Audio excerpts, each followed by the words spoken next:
probably. Can I get some water, please?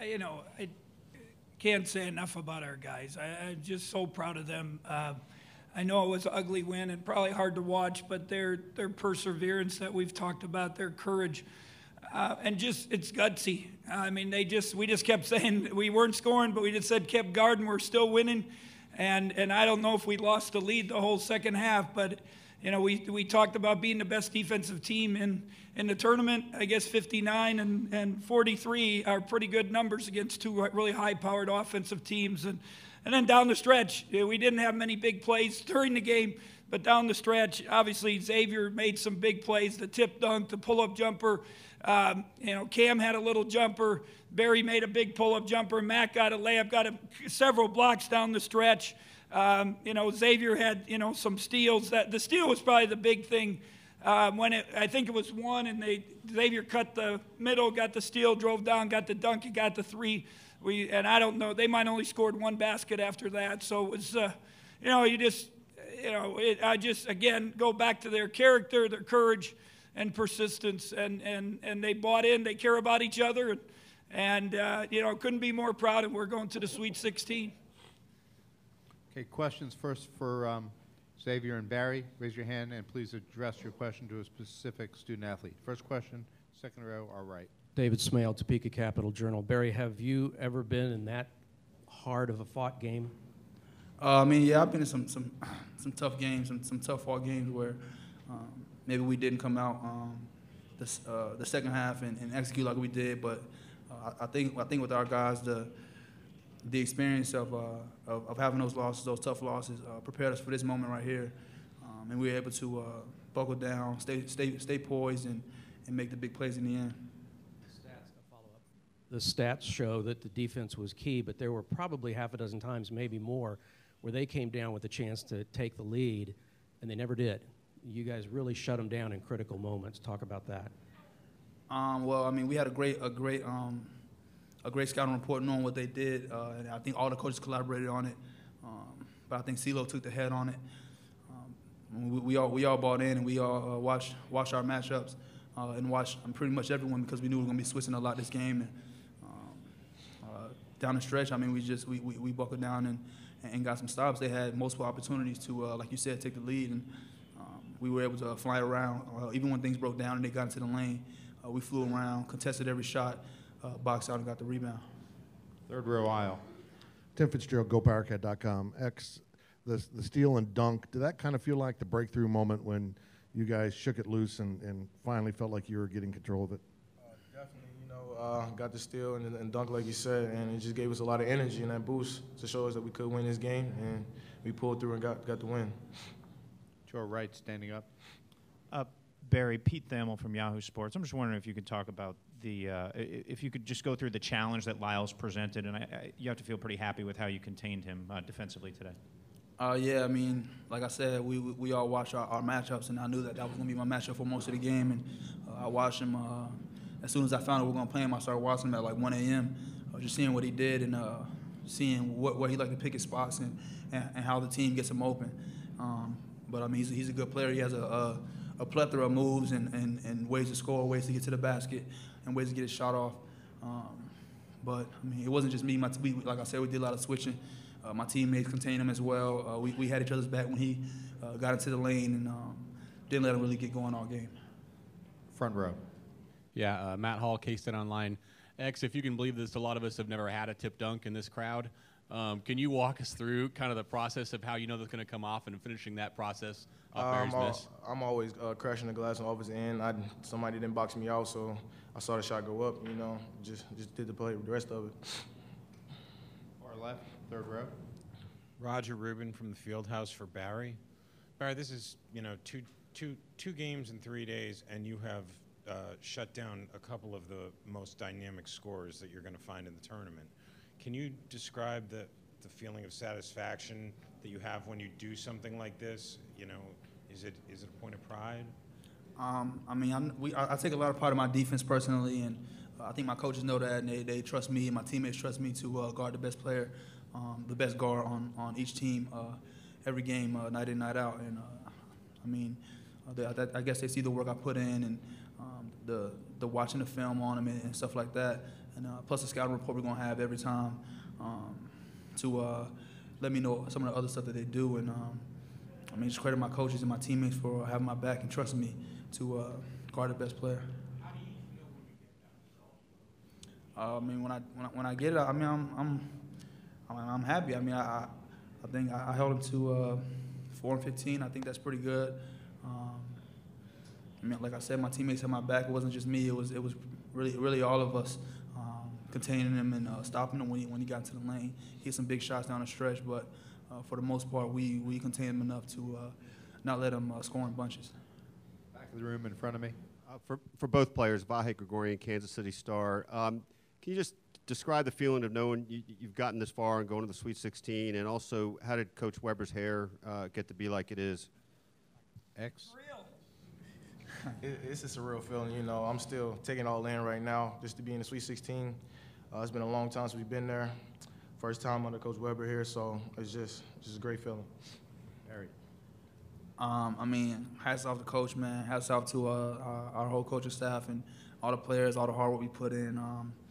It's been a long time coming, and I'm just taking it all in, like X said. And I mean, it's surreal to be in a position that we are. But I mean, with the work we put in, we deserve it, and we're gonna show what we can do. Anybody want to take credit for his hair? Oh, Coach Hair got that way. We had a little pool party in the locker room. Front row. Nick Kaler from Heroes Media Group. Questions for Barry. When you were having the defensive moment with Mara, when he started hitting threes, you ended up coming up with a steal shortly after that led to kind of a little bit of a momentum change. Can you tell me about the excitement that when you make a change like that, what takes place in your mind? I'm not really sure exactly what play, but I mean, just the moment getting a steal when I know he was hitting a few threes, kind of in the same spot almost, and they kind of had the momentum, but getting that steal just kind of shifted the momentum. I remember them kind of going back and forth with each other a little bit. And, it was at that time I kind of knew that we kind of had them a little bit. We were in their heads a little bit. We were flying around, and I think it was frustrating them. Take two more questions. To our right. Barry, what was the problem with your offense? I mean, you didn't shoot real well. Was it them, or were you guys just cold tonight? I think we were a little bit cold tonight. I mean, they had a great defensive scheme for us, but I think it was execution and just have a little bit too much jitters in the start of the game, kind of playing me ball one-on-one and not executing like Coach drew the plays up. But I think over the course of the game, we started buying in a little bit more and staying poised, controlling ourselves, and executing. Take one more question for the student athletes. Anyone interested? Okay, guys, thanks. You can head back to the locker room. Congratulations. Keep it going. Good luck to you. Okay, questions for Coach? Towards the back on the right. Bruce Blair Kirkhoff with the Kansas City Star. You know, when we talked to you yesterday, I don't know how much you had seen UMBC or broke them down or talked to your players about them.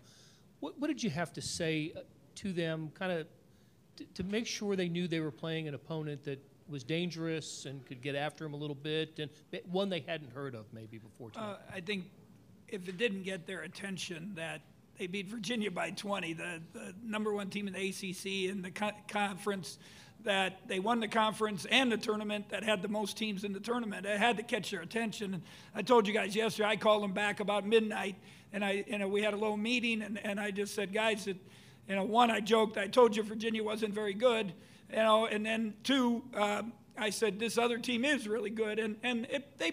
I thought we forced some things early. They jumped on a 7-0. guys trying to make plays. It was a big game for our guys, and and then we settled down and grinded it out. We got lots of stops after that 7-0 run. Finally got the lead, kept the lead at halftime, and all we talked about at halftime was positive energy. Stay the course, keep doing what we do. We got to keep guarding. I in the huddles I kept saying somebody step up and make a play, and Xavier stealing the dunk, the tip dunk. Cam hit the little pull up. Barry hit a pull up. Cardi got a steal. And then Mac blocked a couple shots in that stretch, and there was a lot of big plays. And they're good kids. They really care. They want to do well, and they just stayed the course. And you can't be more proud of them. Far left. Roger Rubin from the Fieldhouse. Bruce, over here. Yes. Barry clearly does not like to talk about himself and his performance. So could you please speak to the effort that he turned in and how he ought to feel about it? I've said since the beginning of the season that he's if not the best defensive player. Carter's really good at West Virginia in the Big 12. And maybe one of the best in the country, and he takes a lot of pride in it. He's got a lot of confidence. When he was a freshman, I said, who's going to be our defensive stopper? I was hoping some of the older guys would step up, and Barry just said, I am. And he's taken on that role. And he got cooked a little bit when he was young, but now he studies the game. To do what he did to Marcus Foster the other night it takes energy, it takes courage, but it also takes being a student of the game, and because he knew where he was going. Lyles is so dynamic. He can score in a lot of ways. He got him on that three.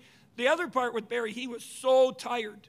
He was so tired, and he kept fighting it. And we were asking him to make plays on offense, make his free throws, guard the best guys. And he just grinded it out, gutted it out, and he's been our leader. When you have great leadership and guys that care, it makes it so easy for the coaches. First row, front row. Yeah, Coach. Every time we ask something like this, you always praise the players and talk about how it's for them, and I know that's sincere, but I'll try one more time. For you, what does this win mean? Again, I'm happy for these guys because they worked so hard. I threw this at them way back in April last spring. I said, guys, we won a game. Now the next step is to get to the Sweet 16, and I threw it at them a couple weeks ago. Again, just you put that little vision in there. And obviously we didn't think 16 was going to beat a 1. You thought it would be a little different situation, but we just said we could write history tonight. No 9 has ever beaten a 16 to go to the Sweet 16. So we wrote our own history tonight. They wrote history the other day, and our staff does an unbelievable job. I challenge them. I've told you guys one of my most disappointing losses was LaSalle, for Rodney, for Shane, J.O., all those guys. I didn't think they prepared. I didn't think we did as good a job as we should. We had our chances down the stretch, but it was so disappointing. And I challenged our coaches. They were up till 6 o'clock yesterday morning. I went to bed about 4, tried to go to bed at 4, and they did a great job. And Barry talked about it. They buy into the scouting report. They believe our coaches. They all had part of it. And so between the coaches and players, it's just a nice reward, and for our fans too. It's great. They all always talk about Jacob Pullen going to the Sweet 16. Well, we got another group that did it without our best player, and I think you talk about that. I mean that's pretty good that they were able to do that. Second row to our right.